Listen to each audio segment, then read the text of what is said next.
Hi ఎలా ఉన్నారు? అందరూ బాగున్నారు కదా? నేను కూడా చాలా చాలా బాగున్నానండి. మొన్న కంచికి వెళ్ళినప్పుడు కైలాసనాథ్ టెంపుల్కి వెళ్ళామన్నమాట. చాలా టెంపుల్స్ చూసాం, అందులో ఇది ఒకటి. అసలుకి అది చాలా చాలా చాలా పురాతనమైన టెంపుల్.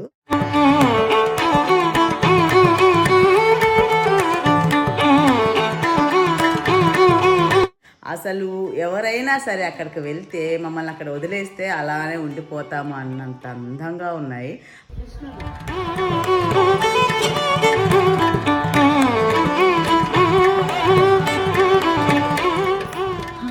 వాటిని అయితే వర్ణించలేమండి, చూసి తీరాల్సిందే.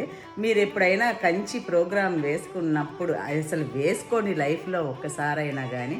ఈ టెంపుల్స్ అన్నీ చూసి తీరవలసిందే అండి. చూడకపోతే మన జన్మ వేస్ట్ అనే అనుకోవాలి.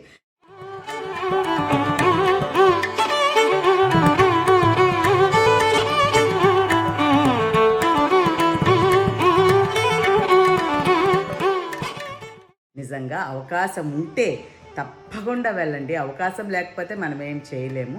సో ఈ టెంపుల్ని చూడండి, ఎంత బాగా అనిపిస్తుందో అసలు. నిజంగా ఒక మంచి కళాత్మకమైన దృష్టితోటి చూడండి, చాలా అందంగా ఉందండి.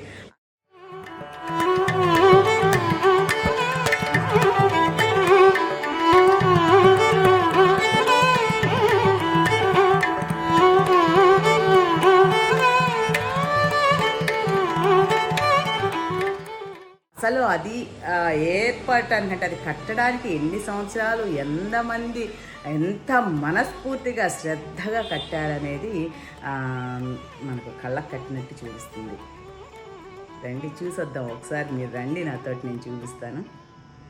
పల్లవ ఆర్కిటెక్చర్ ప్రకారం ఈ నంది వచ్చి రాయి కాదు, దీన్ని వచ్చి ఇసుక, బెల్లము, కరక్కాయ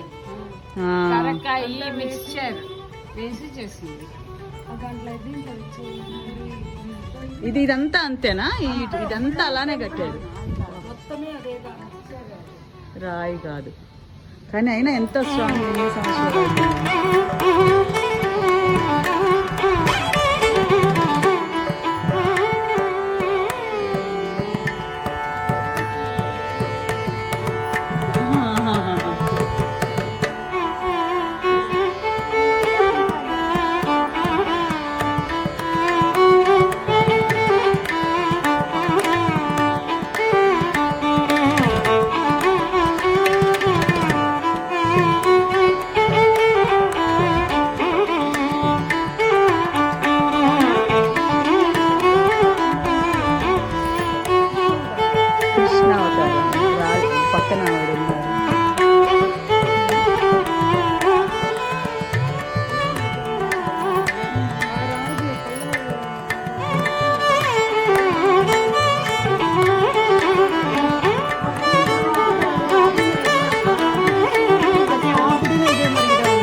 చూసారు కదండి, ఎలా అనిపించింది? నేను చెప్పినట్టే వల్ల అంత అందమైన టెంపుల్స్ మన అవకాశం తీసుకొని మరీ చూడాలండి. ఒక్కోసారి మాకు ఇప్పటికే చాలా లేట్ అయింది అనుకున్నాము, మాకు ఫ్రెండ్స్ వల్ల ఇంత అదృష్టం కలిగిందని మళ్ళీ ఆ ఫ్రెండ్స్కి, గీత గారికిను మన ధనగారికి చాలా థ్యాంక్స్ చెప్పాలి. అక్కడ వరకు మా చెన్నై వరకు వెళ్ళడానికేమో గీత గారి ప్రోత్సాహం అయితే, అక్కడి నుంచి మన అదే కంచికి వెళ్ళిన తర్వాత మొత్తం ధనగారి క్రెడిటే అనుకోవాలి.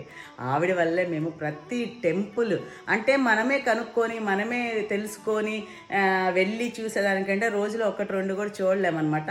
అక్కడ వాళ్ళు విఐపీస్ కాబట్టి ప్రతిరోజు టెంపుల్కి వెళ్తుంటారు కాబట్టి అందరు తెలుసు కాబట్టి నేరుగా డైరెక్ట్గా అసలు దేని తర్వాత దేన్ని ఏది అని ప్లాన్ చేసేసి ఆవిడ ఒక్క పూటలో 7 చూసాము. మధ్యాహ్నం అయితే 1 చూసిన తర్వాత వర్షం వచ్చింది. దేవుడు అంతే పర్మిషన్ ఇచ్చాడు అనుకోవాలి. సో ధనగారు చాలా చాలా చాలా థ్యాంక్ యూ సో మచ్ అండి. నిజంగా మీ మేలైతే మర్చిపోలేమండి. నిజంగా చాలా థ్యాంక్ యూ సో మచ్. మీలాంటి వాళ్ళు ఉండబట్టే మా లాంటి వాళ్ళకి కాస్త చూడగలిగే అదృష్టం వచ్చింది, అదనమాట. సో ఈ వీడియో కనుక మీకు నచ్చినట్లయితే లైక్ చేయండి, షేర్ చేయండి, సబ్స్క్రైబ్ చేయడం మాత్రం మర్చిపోవద్దు. సబ్స్క్రైబ్ చేసి అది తర్వాత కానీ ఎప్పటికైనా లైఫ్లో ఒకసారి కంచి వెళ్ళాలి, టెంపుల్స్ చూడాలని మాత్రం మైండ్లో ఒక ప్లాన్ అయితే వేసి పెట్టుకోండి. ఉంటాను, మీ లక్ష్మీరావు.